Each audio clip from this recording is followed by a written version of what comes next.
Hey everyone, welcome to the second episode of the Flashback Arcade. I am Esteban, your host, and with me today I have Charlie Savidge. Hello. And Shawn Richards. What's up, everybody? Okay, for some reason I almost forgot your names. I don't know why. That's why there was that long pause.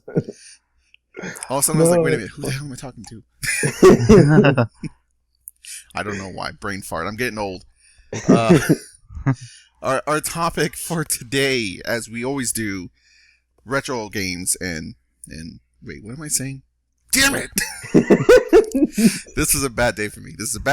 Okay, the Flashback Arcade is about talking about retro video games. Shut up! We talk about retro video games and we try to deal with my failing mind. I'm getting so old. But mostly we talk about retro games, and today our topic is Final Fantasy VII. We're going to talk all things Final Fantasy VII. There will be some spoilers in the podcast, but we're going to put some sort of notice before they do. They do happen, so don't worry about it too much, but we are going to be talking in depth about Final Fantasy VII and our experiences with the game. So just be aware of that. If you haven't played the game, maybe save this for later and go play it and then come back to this. Otherwise, enjoy. Okay, who wants to talk first about Final Fantasy VII? Who recently played the game? I went back and revisited, but I didn't finish it all the way through because it's a long game. So yeah, it's a long game. It's like a 40-hour game almost. Yeah. It is a very long game, and I bought it on a PlayStation sale, and it's a damn fine Vita game. I mean, I'm just gonna say that. Well, is it your first time playing it? Did you first play it on the Vita, or did you play it like way back? Oh, I had the original PS1 CD of it, and I played it several times on the PlayStation 1. I just feel like that it's a very good handheld just for going into random battles and stuff like that. Right. But I feel like Final Fantasy VII, now playing it, it has a different tone to it. Especially, well, if you want to start in the beginning, you know, what is Cloud doing? Cloud is basically performing terrorist attacks. Yeah. If you want to be completely fair. So, back then, playing it in the 90s, you're just like, oh, hey, he's doing stuff because he's a rebel. He's doing all this stuff for the greater good. Now you're playing it and you're just like, I don't feel that comfortable anymore. I mean, Avalanche is essentially a group of eco-terrorists. Yep. Yeah. It's interesting, too, because I actually think it's sort of a sign of the times, because there were a lot of environmental things back in the 90s. Do you remember that? Yeah, like 90s to early 2000s. Mm-hmm. Because I remember there used to be stuff that like save the rainforest, and now no one talks about the rainforests. Yeah. I mean, now if you like a flashback to our previous podcast about Sonic even had a big eco push, you know, with us, you know, saving animals and forests and stuff like that. It was very eco-friendly, so yeah, you had that type of push back in the 90s. Absolutely. I mean, I myself consider myself to be eco, conscious, and I attribute that to Sonic the Hedgehog and the Lorax. Don't forget about Captain Planet. Well, I never liked Captain Planet. That show sucked. That show sucked. I really wanted to make that Captain Planet joke when you said eco-terrorist. Yeah. I know, they're filled with them. Yeah. Oh, yeah, you know what? That's an interesting point, because in that show, they were the bad guys, in a way. Yeah. But, yeah, I mean, going back to Final Fantasy VII, yeah, you are an eco-terrorist for all things considered, and it's shot in a way where it's like, well, you're the good guys, but that doesn't necessarily mean that's true. Your phone went off. And by the way, if anyone heard that, that was Starlight Zone Act 1 from the first Sonic the Hedgehog. So good. Yeah. Anyway, Final Fantasy VII. So. Yeah, it's framed as you're the good guys, even though in a lot of ways you're, Yeah. Like the first thing you do is blow up a reactor, and who knows how many people you killed. Killed. Yeah, right? Because you're certainly the protagonist of that game. Mhm. And the lesser of the evils, but it doesn't necessarily make you a good person, per se. Yeah, and I mean, in literary terms, protagonist just means the person that's, at the forefront. Doesn't Yeah. necessarily mean the good guy. Same thing with antagonist. That doesn't necessarily mean the bad guy. So. Even though that's the associated terms. True. But, yeah, it's very interesting. But, I mean, the game goes way beyond that fairly quickly. Yes. Yeah. Real quick, I remember Final Fantasy VII and me have kind of a mixed history. Final Fantasy VII was the very first RPG I ever played. I had been playing games for a long time, but for whatever reason, I'd never played an RPG before that. When I was a kid, when Final Fantasy VII came out, I was 10, and I didn't play it until like 4 years after that. So I was like a teenager by the time I got to it. And it was the first game I ever played. I really enjoyed it, but I literally had not beaten that game until last year. Really? And the reason is because during my first playthrough, you've mentioned this before. Yeah. But not on the podcast, so this is new for all of you. During my first playthrough, I had gotten all the way to the part where you parachute back into Midgar. Slight spoiler, but it won't matter because there's no context for it. Yeah. And I stopped for the night, and I saved my game, and went to sleep. And then the next day, I went back to go play it, and my save file had got corrupted. It's the worst. So it was completely gone, and I essentially had to start over, and I never could because that stung so badly. I mean, I was 30 plus hours into that game because I had been doing all the side quests and everything too.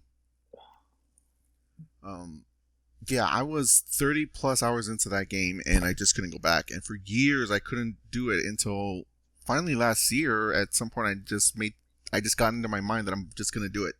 I'm finally gonna do it, and I did. I did it with the PC version though, but yeah. Good. Yeah. So Final Fantasy VII holds a place of great joy because it was my first RPG, but also immense disappointment because it took me so long to beat it for something that wasn't even my fault. Yeah. A lot of my friends have the same experience with, well, specifically Pokemon because they caught Missing No or something stupid. Oh. And there's like, I spent like 200 hours and I'm like, nope. You poor child. That's sad. It is. I've actually never beaten the first Pokemon either, but that's just because of me, not correct. Yeah. Yeah. Pokemon is like really weird for me. Well, what were the first times you played it? Shawn, you mentioned you have the original PlayStation 1 disc. Yeah, it's around here somewhere. I have no clue where it's at. Either that or it's at my mom's house. But, yeah, when I was about 7 or 8, we just had Final Fantasy VII lying around, and I decided, I'm just going to pick it up and play it, and that was kind of awakening for a young 8-year-old Shawn. Because, well, I mean, up until then, there was only one other game that I played, one other RPG that I played, and that was Pokemon. And, I mean, this is a lot different. Like, I knew how to do this, but there were a bunch of menus and a bunch of, like, oh, what's this limit break? What in the world is going on? But, I mean... The materia system. Oh, especially materia. Like, I think my first playthrough, I didn't even, like, get through, like, materia. It was only on my, like, second or third playthrough. I was just like, oh, yeah, that's a thing. It's kind of like in Final Fantasy X, I didn't really use the sphere grid that much. Mm-hmm. I just noticed, like, halfway through the game, oh, hey, this thing exists. Right. And, which, I mean, obviously really dampered my experience first time through, but Mostly it was with the characters. Like, that's the one thing that sticks with me. A lot of people say the gameplay, the setting, or whatever. It's the characters that stick with me. Mm-hmm. Not just, like, Cloud, but mostly, specifically, the female characters. Eris and Tifa. Especially Tifa. God, Yeah. Tifa. Yeah. I can see that. Charlie, how about you? When was the first time you ever played Final Fantasy VII? The first time I played was about 2 years ago, and I stopped because I was just bouncing back between games trying to find something to play, and I landed on another JRPG, Chrono Trigger. Ah. So I got like a good 10 hours into Final Fantasy VII, and then I left it on my PS3. Eventually went back to it. I was like really confused where I was, so I just downloaded it on my Vita, started playing, and then I stopped there for some reason. Probably because my Vita battery died once, and then I just went and did something else that could plug it in the wall. And then recently I've been playing it. I'm about 20 hours into it, but I know what happens. Like, I've been watching playthroughs and stuff. Oh, okay.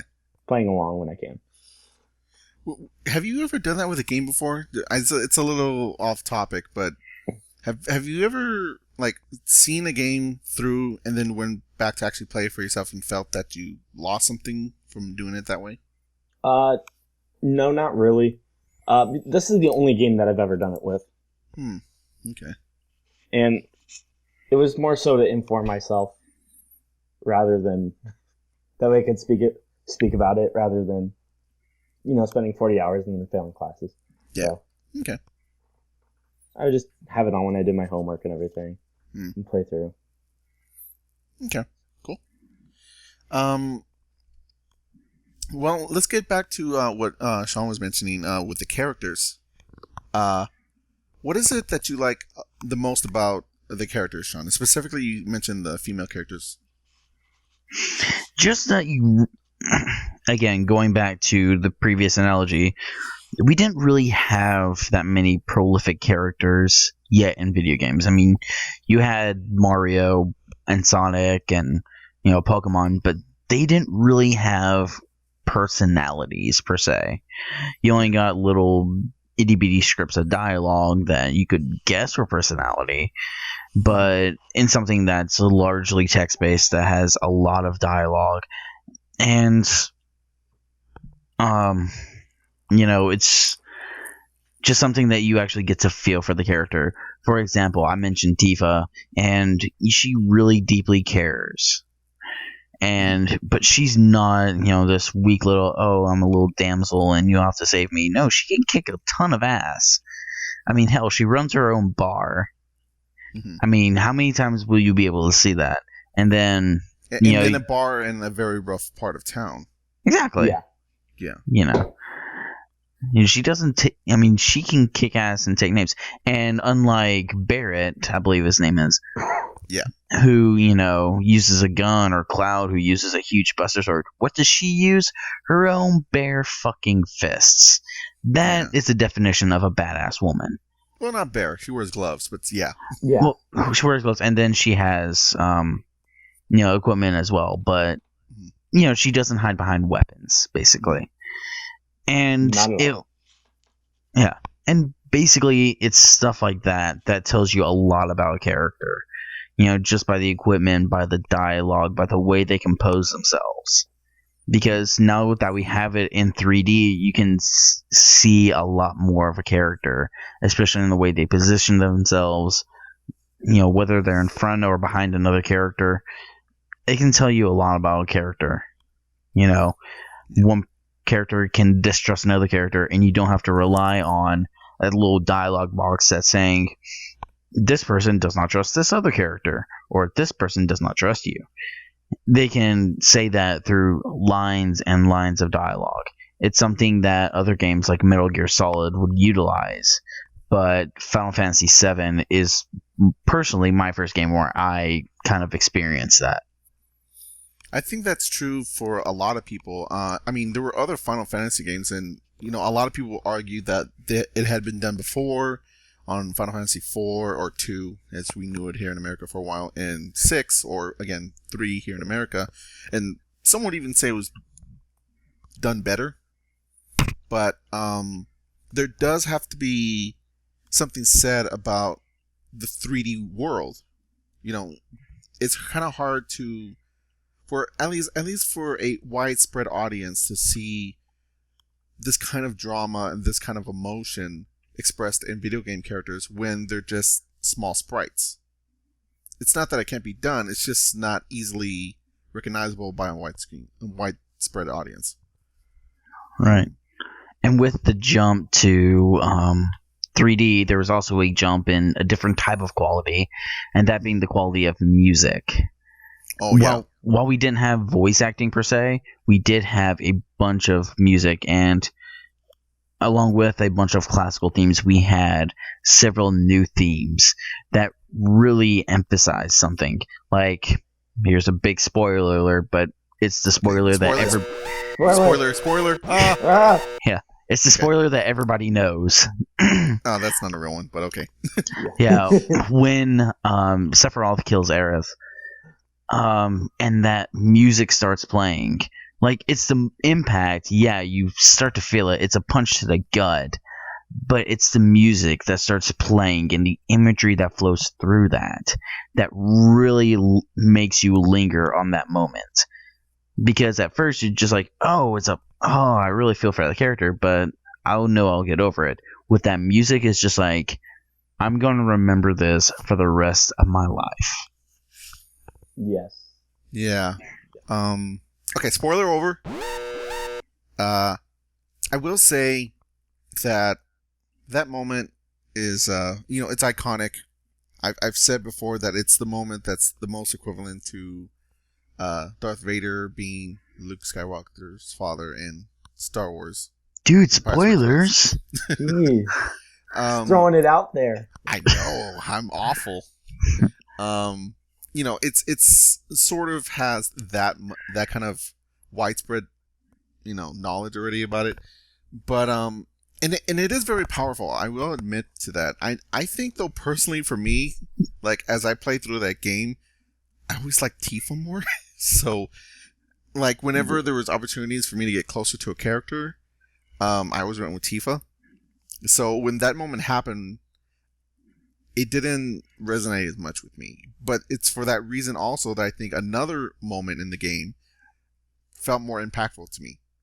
And I'm going to say what it is. Here's another spoiler. Spoilers! Spoiler! Probably turn back now if you haven't. Yeah. And it's the sequence when Tifa is wheeling Cloud away from the island before it collapses. If you remember, Cloud is in a coma. Yeah. He's in a comatose state.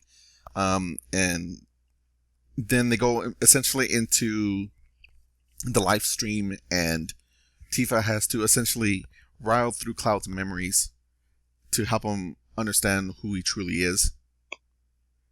That felt really impactful for me, because at that point the game had been going on for a while now, and we had even gotten a chance to play as Tifa and play and be as her after Cloud has gone away, and they're the only two that have like a really strong connection that are left. Something about that sequence just felt not just impactful but earned.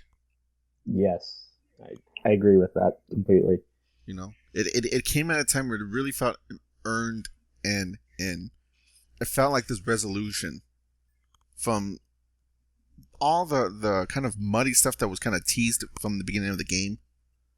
Yeah, that's a really strong moment for me. I don't really think any other Final Fantasy game has had something quite like that. They may have tried like similar ideas and maybe have even done it better, but there's nothing quite the way that was done. Yeah. I really enjoy that part a lot. And it ties in all together with the game's kind of theme of identity and knowing yourself. Stuff like that. Most certainly. Yeah. Oh, yeah. There's a lot of that throughout the entirety of that game. Yeah. A lot of loss and a lot of identity finding. A lot of people running away from their past. A lot of people trying to be better than their past. Some people trying to avoid what they're supposed to be. And a lot of people coming to terms with what they've become. Yeah. Yeah, definitely. Let's get into that. But first, spoiler over. Spoiler over. I'm not going to go into that anymore. Let's talk about that a little bit. The whole game's theme of identity and knowing who you are. We have Cloud, who isn't quite who he says he is. Yeah. Or so he later finds out, yeah. Yeah. We have Barrett, who is trying to be something other than what he was. We have Tifa, who wants to be better than what she was when she was younger. Sid trying to have some sort of closure from what happened to him before. Yeah. Even like some of the secret characters have their own thing. Yeah. Yuffie and Vincent. Yuffie and Vincent. Yuffie trying to, let's see, how do I put this? She's trying to prove herself.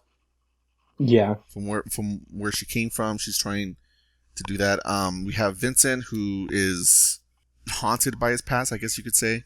Yeah. Kate Sith is trying to redeem himself for what he's done.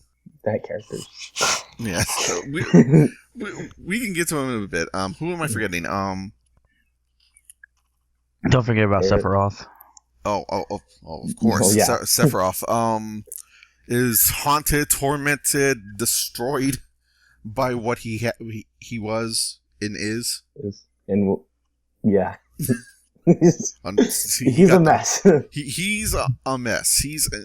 It's really sad. That's why he's such a sympathetic character too, because it's like, it doesn't really justify what you're trying to do, but at the same time, I can see your side. Yeah, it's like you're still a terrible person, but I get it. Yeah. Red 13 is trying to be more than what he thought his past was. Yes. One thing that's interesting is how would you describe Aerith or Aerith? That's the question, right? Mm-hmm. She wants to be more than what she's supposed to be. She just doesn't really understand. Like, I don't know. She wants to understand what others say she's supposed to be. Yeah, she doesn't. She's just kind of lost in the mix, but out of all the characters, I think she seems to know herself pretty well. I think by the time her story ends, she does. I think she's the one with the definitive answer by the time her story is done. Yes. For better or for worse. Yeah, it's all very interesting. I know that during the creation, one of the main creators, mother passed away, and because of that, he wanted to incorporate that into the story to kind of symbolize that when someone passes on, they don't necessarily go away. Yeah, they're still with you, whether you like it or not, really. Yeah. I suppose it's supposed to be symbolizing your past, which is why that comes into play with pretty much all the characters in the story. With Cloud and with Barrett in particular. Yeah. I will say that some people say that Final Fantasy VII's story is kind of strange and it's kind of like badly written in some cases. I can see some kind of hokey moments in there. But when you actually think about what's actually being said, it's very deep. Yeah, it's got a powerful message to convey. It really does. You might say, well, it doesn't really communicate that well, but it's definitely there. Yeah. And it is communicated. The quality of it is maybe it's up to you, but it is there. Yeah. Part of what makes Final Fantasy VII so special is the fact that even though there are those like really serious moments, particularly the one with Sephiroth and Fire, like when that happens, that's one of like the first big ones where you're like, oh, things are getting real. Final Fantasy VII is special because it does have those like cornier moments. And it's kind of like life, because even though how bad things may be, there's always something that cheers you up on some sort of level. Yeah, life is not seriousness all the way through. It just can't be. Because sometimes something weird will happen. Sometimes you have to dress as a woman. You don't know. Sometimes you have to walk into a brothel. Yeah, So, I mean... sometimes you just have to spend countless hours breeding chocobos. It happens. I mean, we've all been through this. So many chocobos. So many chocobos. Sometimes you have to gamble. I don't know. Yeah. Sometimes you have to leave your destroyed hometown and go to an amusement park. I don't know. Yeah. Things like that. And a strange wrestling man who runs the place. Yeah. In the sky. Yeah. It happens. Transitioning on, though, because we are starting to get a little long, but I do want to touch on the gameplay. Because this is a video game, after all. And, you know, as much as I like the message and everything that's in Final Fantasy VII and the characters, honestly, my favorite thing about the game is the gameplay. I love the materia system. Agreed. I adore it, as a matter of fact. It might be one of my favorite systems in a Final Fantasy. It just hits that, like, perfect gameplay loop. Yeah. Like, games hit that, and that game certainly does for me. Random battles can get kind of tiring, but the thing is, though, is that every single match will at least give you something towards a materia. Yeah. Whatever you may have equipped. And it's not too slow. At least not at first or towards the middle. It's only like when you're trying to master things does it get kind of tiresome. But throughout like your normal playthrough, you're always gaining something with the materia, and I really like that. Some people complain that it doesn't allow any character to be specific on one thing. Like pretty much any character in the game could be whatever you want them to be.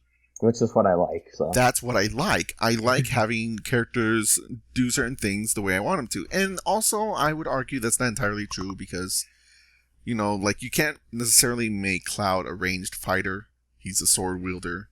You need Barrett for that or Yuffie or something. So it's not entirely true, but I can see the argument, but that's what I like. Yeah. I like that freedom, which is something in the series kind of started lacking later on. But any thoughts, Shawn, on any of this? Like I said before, like my first time going through, I barely gave materia a thought. It was there, and I was just like, okay, it's cool. I'm just going to keep doing what I'm doing. And I mean, after I started using it, I started realizing how useful it is.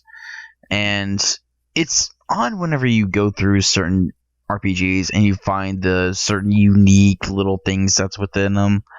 And the materia, whenever you start, you know, Final Fantasy VII, it's actually just, you can lose yourself in something like that.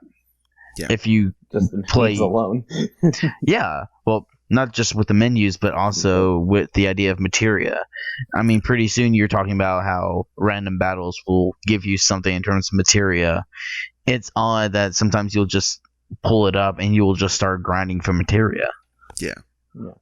I will say that the one drawback to materia is if you want to try to do some sort of like completion run, you're going 100% for the game, then the materia will drive you insane. I will say that, okay, maybe that's like a lack of forethought on maybe the developer's part on that side, but I mean, besides that, it's wonderful. It's only for power players, really, that it becomes a problem. Yeah. Oh, this is a little fun fact. Did you know if you max out your characters to like 999 by the end of the game, and then you go to the final battle, it's twice as hard. Yeah, I did know that. I didn't experience that because when I beat the game finally this past year, I was like level 30-something and 40-something, but yeah, I have seen that, and I'm like, you know, you're not supposed to punish the player for doing something well. Yeah, right? It was like, no, don't do that. But, closing thoughts? People should play it. It's definitely worth your time. You can find it in a lot of places. You can find it on practically every PlayStation console. You can find it on Steam. there's a remake coming out shortly. You should be able to get it. If anything, you should go out, buy a PlayStation Vita, and go buy this game. I don't care how much it costs. I don't care about anything. Just go out, buy the Vita, and buy this game, because it is one of the most perfect games to play on the platform. So good. I will say that there's also a mobile version. I believe it's on Android. I'm not sure, but it is definitely on iOS. I will check real quick. While you're checking that, I will say I want to argue that the PC version is probably the best one because it could be modded, and I have modded it, and I don't really care about the remake because I already have my HD remake. Haha. It looks good, and it's the same game, so, you know, as opposed to whatever changes that the remake's going to make. So if you want a straight up exact port of the game but with better graphics, you can do that with the PC version. And if I can do it, then anyone can do it, because I don't know what the hell I'm doing. Yeah. PC Master Race, you. I mean, I started PC gaming when I was in like 2003. I'd already been gaming for 10 years. There is no Final Fantasy VII on Android. That But there's sucks. Tactics and there's Chrono Trigger, so that's enough. All right. It's Well fine. then just iOS then. And I know that version also allows you to skip random battles if you want to. That's nice. All right. Well, there's Final Fantasy VII. It's a great game. Everyone go play it however you can find it. Let's just move on now to the Flashback Essentials. Charlie, you're up this time, so take it away. So, my pick is the first generation Pokemon games. I thought that this was a pretty fitting game, seeing as we talked about one of the more significant JRPGs. I thought a lot of people's first JRPG, and it's probably the best entry to JRPGs, is the Pokemon series, because it gets you into that loop. It lets you determine whether you like that or not, if you want to take that any farther than it already is. Because Pokemon's pretty basic as far as it goes. And specifically, the one I in particular like is Fire Red, just because that was the first one I played. I just thought it was a very significant game, and it's just important to gaming, whether we realize it or not. It helped a lot with gaming and pop culture. Okay. I like that series. It's actually still my favorite generation of Pokemon. But to be fair, I have only played that generation and X. Okay. Like, after that generation happened, they're like, we have 100 more Pokemon. I went, I'm out. Yeah. There's already 150. Are you kidding me? Yeah. And Now there's 700. it's something stupid like that. It's like, I can't know why. Yeah. But even then, I played X and enjoyed it. But either way, yeah, I remember back in the day that came out. I didn't play it until later, but I did enjoy that a lot. I never beat it though. Yeah. Never beaten it. I will agree with you a little bit though on Fire Red. I played Leaf Green, and that's my favorite version. Yeah. They're both really good. Yeah, they're about the same. So yeah. Yeah. There's 718 Pokemon. Jesus. That's insane. Why? I have friends at school that have all of them. Oh my god. And they just go for shinies too now. That's Jeez. Well, see, here's the thing. It's something that you brought up, and something that is very, very revolutionary. Because the Game Boy was out, and they were trying to sell the link cable. Because link cable, you could, link one Game Boy to another Game Boy. So you had two different versions of the game, and the only way you could catch them all was basically to find another friend who had the different version of the game, or if you were lonely like I was, you buy another Game Boy and the different version of the game. That way you can sit in your little hole and kind of just, okay, I'll trade with myself. But I was in a similar predicament, but I didn't buy another Game Boy in another game to do this because I didn't have money. What I did was use like a Game Shark and Good. cheated. But the point still stands. It was one of those games that, in a way, inspired social gaming. Because you had, the co-op. You had co-op games before and after this, obviously. But for an RPG, doing something that was multiplayer was kind of unheard of at the time. And Especially for an RPG. Yeah. And especially on a handheld as well. Mm-hmm. Now, it's a staple that's always been with Pokemon, how to trade Pokemon. Specific games have specific types of Pokemon. And it's one of those things that, people will keep in the back of their minds. And with this generation, there is always one of 3 Pokemon you're going to pick. Charlie, did you pick Charmander, Squirtle, or Bulbasaur? I picked Charmander because there's a lot of grass Pokemon at the beginning. Esteban, what'd you pick? I typically picked Squirtle, but I always wanted Bulbasaur. But it's just everyone told me you got to pick Squirtle. He's the best one in the beginning. I'm like, all right, fine. Yeah, that's what everyone says. Yeah. And I also picked Charmander, but that's mostly because, even though at first it's kind of hard, it kind of inspires you to help grow your team so you can be that first gym leader, and then afterwards you're kind of building your team better and better so that later on you're a beast, and also Charizard's just basically a badass in some. Yeah. But it's one of those things people always keep that in their back of their minds. It's one of those questions that people will always remember. They will remember what Pokemon they choose, and whether it says something about them or whether it doesn't. Some people say it does, some people say it doesn't, whatever. Yeah. Basically, it's one of those games that gamers will always keep in the back of their mind, because many gamers have played it, and whether it's their favorite RPG, whether it's not, whether they liked the minimalistic story, whether they didn't, whether they preferred Squirtle or Charmander or Bulbasaur, it doesn't matter, because they will know those decisions in the back of their mind, and they will pick up either Pokemon Red, Pokemon Blue, Pokemon Yellow, Pokemon Leaf Green, Pokemon Fire Red, or even some of the newer generations that have the original 3 Kanto starters. Mm-hmm. They will always remember what decision they made.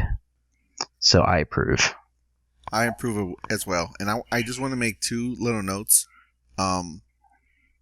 One, Pokemon often gets accused of being like baby's first RPG, but it's a good RPG. It might be simple, but it doesn't scrimp on the quality as a result. No, not at all. It's really good. And then also catching all 150 Pokemon just in that first one too. And later on, it's like 700 and something. But catching 150 Pokemon, all of them, that is not easy. So that's even kind of subjective to say that it's simple. Yeah. That's a task. Indeed. It's a huge ordeal. A lot of Nintendo's games have more depth than they appear to have. And I think Nintendo's really good at that. And the second point I just want to make real quick is, how is Squirtle the best one in the beginning? I mean, Bulbasaur is grass. That's going to be good against rock and water type, which is the first 2 gym leaders. I've never understood that. I'm just throwing that out there. Okay, fine. I feel like Squirtle's like the long game. Charizard's like you go ham at the beginning, and then Bulbasaur's like, it'll help you when it comes to being big challenges. Let me just say this. If you're looking for a really true baby's first RPG, you always have Final Fantasy Mystic Quest. Oh, God. That's going to be an episode. Holy crap. Okay, with that note, I think we better end this. By the way, I approve. I approve of Pokemon as well. So all the Pokemon first gen games are in the Flashback Essentials now. Yay. With that, let's sign off. Shawn, where can people find you and all the things that you do? People can find me at middleofnowheregaming.com. You can also find me on Twitter at Little Big Ham. You can also find me on PSN, Nintendo, and on Xbox also as Little Big Ham with 2 M's. Cool. All right. Charlie, how about you? You can find me at middleofnowheregaming.com, where I occasionally put up some things. I haven't been recently.